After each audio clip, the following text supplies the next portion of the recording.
Season 2 Reloaded for Modern Warfare 3 is upcoming this week, starting on Wednesday, and today we got it fully revealed. So in this video, we're going to be diving into everything you need to know about the upcoming seasonal content drop, when it starts, preloads, multiplayer, Warzone, and zombies content, everything in between. So as we go along, drop your thoughts, do me the biggest favor and drop a like on the video if you enjoyed the content, and subscribe for more FPS coverage, a few more Modern Warfare 3 videos here on the way, given the new update in the next few days, but also for that new variety of coverage. I'd love to have you in the community. But for now, let's jump into Season 2 Reloaded and everything you need to know. So first and foremost, well, when does Season 2 Reloaded start? Well, it all kicks off at one static time, according to the blog, 9 a.m. Pacific time, 10 Mountain, 11 Central, noon Eastern, and then that equates out to 5 p.m. in the UK, 6 p.m. in Berlin, 8 p.m. in Moscow, 2 a.m. in Seoul, and 4 a.m. in Sydney. Hopefully those can help you out, not to list off every single time zone in the world, but if that standard Pacific, Eastern, and UK time that is usually given doesn't necessarily help you too much, hopefully those other ones can help narrow it down for you. But it appears to also have, on at least BattleNet,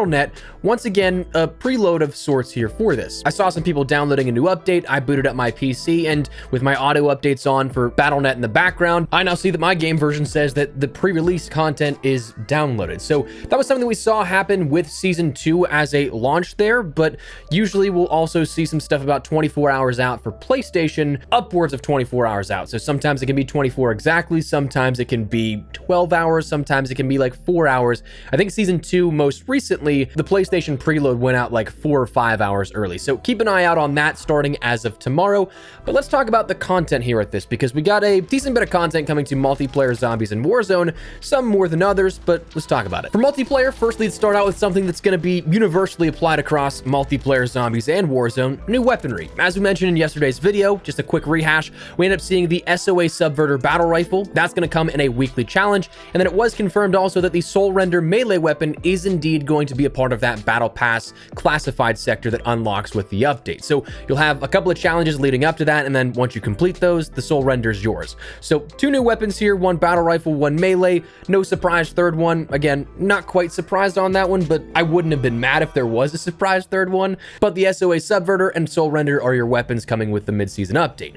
For maps, we'll have 3 air quote new maps. They're not really new, but they're alterations that I'm personally excited to play on and jump into. Firstly, DOS House Remastered is going to be coming here, which, again, not a brand new map in terms of layout, but in terms of basically everything else aesthetically, it will be. This, instead of being the White House training facility back from Vanguard, this is now going to instead be a penthouse apartment under construction. So it's also going to take place during the daytime, so it's going to be a lot more bright and vibrant in that sense. You're not going to have too many dark shadows, perhaps. You're also not going to have the destruction that you had in Vanguard, so just know that going in as well. Then we'll also see 2 additional variations for maps of Airborne and Skid Row coming at some point. These 2, unfortunately, not coming seemingly at launch directly on Wednesday, but shortly thereafter as the season progresses.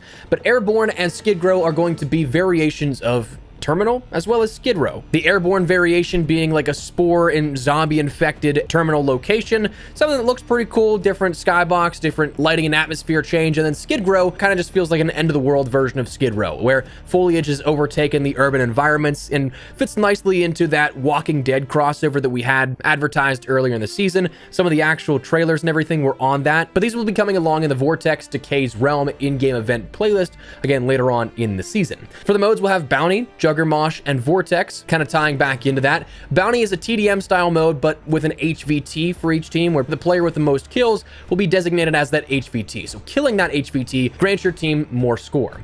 Juggermosh is going to be all-out Juggernaut combat in celebration of that Warhammer 40k crossover. You got a battle for the OHK, or one-hit kill melee weapon, that being a chainsword in the center of the map. You can replenish armor from fallen enemies and more. So it seems pretty interesting. Of course, it's going to be Juggernaut on Juggernaut combat. They did mention that verticality is key, so you can do those sort of Juggernaut stomps if you fall from a high enough distance.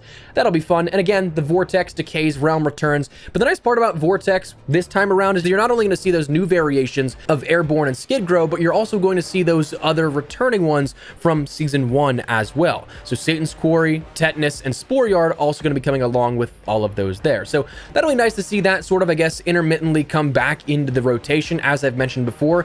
I think it's awesome to see these variations, but it's kind of dumb if you end up having them for like a week or 2 weeks total and just never seeing them again. So it's nice to see these intermittently brought back here, maybe like once or twice every single season, so you get to be able to play those again and they're not necessarily wasted in dev time at that point. Now, beyond that, for multiplayer, we'll also see the weekly challenges continue, where you have that chase for that end of season animated camo. You'll have 2 more aftermarket parts of the Jack Backsaw kit for the Holger 556, the Jack Outlaw 277 kit coming, and it also sounds like we're going to have a new SMG blueprint in there as well for the HRM 9. So that plus then the SOA Subverter, you have your rest of season challenges already listed out there. We'll also have new events coming throughout the season where they detailed from mid-season to the end of season, which is cool. You have the Dune Rule of Fate event from March 6th to the 13th, with the ultimate reward being a camo. The Warhammer 40k for the Emperor event lasts from March 13th to the 27th. 2 weeks on that, so probably 2 weeks then on Juggermosh as well, where the ultimate reward is a blueprint. And then the Vortex Decay's Realm event starts on the 27th and goes until the 3rd, which is the end of season. The ultimate reward is going to be a camo for that. So that's your multiplayer stuff here at this, but jumping over to the zombie side of things, you finally get a little bit of content, but it's still not a whole ton.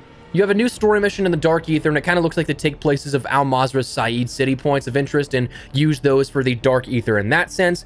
You'll have a new Warlord of Kerry's hold up in the Orlov military base Killhouse sector of the map, and then you'll have new schematics of the Bloodburner Key, Mags of Holding, and the VR-11 Wonder Weapon. So that's your zombies update. Not a whole ton still again, but you finally get something, because it's still again hilarious to think that this entire season was basically all zombies themed, but from the very beginning there was not a single bit of zombies content for zombies players. So finally we're getting something, but still not a whole ton. And then finally on the Warzone side of things, here you have the new mobile point of interest, the research vessel, which will come along with a handful of different things. Number one, has a decontamination station built in, so if it's going around the map and the zone is closing in, you'll be safe in there even if the zone is past that point of where the research vessel is. Now, I could be wrong on this one here. I'm stretching the memory just a bit. I'm pretty sure during the pre-season 2 sort of media and creator call, we ended up learning that this isn't going to last forever. It's only a couple of zones into the match that this will be the case. So it's not like you're going to be able to just sit on the point of interest and get down to the final circle where you're still safe out there, but everybody else is dying to gas. That's not going to be the case, but it is something to consider. This also has a UAV tower. You can purchase unique and exclusive items from its special buy station. There's a helicopter there that you can use as a static spawn, and it's stated there's a redacted area to unlock loot-filled redacted. So we'll see what that part means, but a new point of interest coming to Fortune's Keep. We'll also see the Bunker Buster kill streak, which is basically a mortar shell that's called in like an airstrike, where wherever it hits it then first makes that impact, but then it'll send a gas grenade effect up that sort of whole location of where it punched through. Not sure how I feel about that one just yet, but that'll be coming with the mid-season update. And then finally, the decontamination station, that PDS from Warzone 1, it is finally back. After being said that it would return to Warzone in like, I think season 3 of last year with Modern Warfare 2, it just never came. No season 3, no season 3 Reloaded, no season 4, no season 4 Reloaded. You get the point. It just never came. So we're finally going to be seeing this in the air quote new generation of Warzone, which is definitely nice. Looking forward to making some nice gas plays with that. It was incredibly helpful back in Warzone 1, so looking forward to it. So when you look at the overall sort of content coming, not a whole ton of content across any sort of mode really, but a mid-season update in that regard, where it's not a huge seasonal update to launch a new season, but it's something to keep you coming back here and giving you something new to play with. So a little bit of everything sprinkled across multiplayer, zombies, and Warzone, but that's the update that you should know about and everything that we know so far. Now, one thing that you should also expect though, this is kind of like extracurricular, not something that was mentioned in the blog post or anything detailing the reveal of it, but just know that you should probably expect bugs. Every single update for Call of Duty, no matter what, is always going to have some sort of unintended consequence of the update. If you want a seamless experience, jumping in right at launch might not be your best bet, might cause more grief.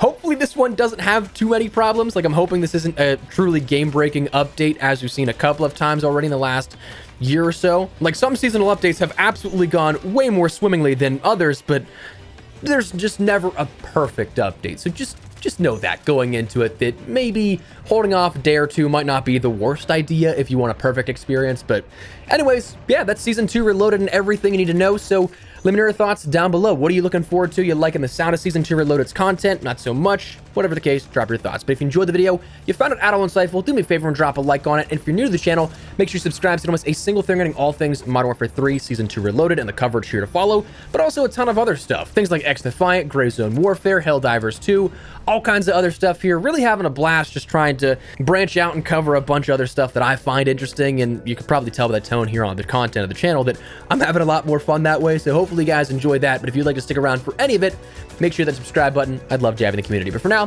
thanks so much for watching. My name has been Espresso. I'll see you later. Take care and peace.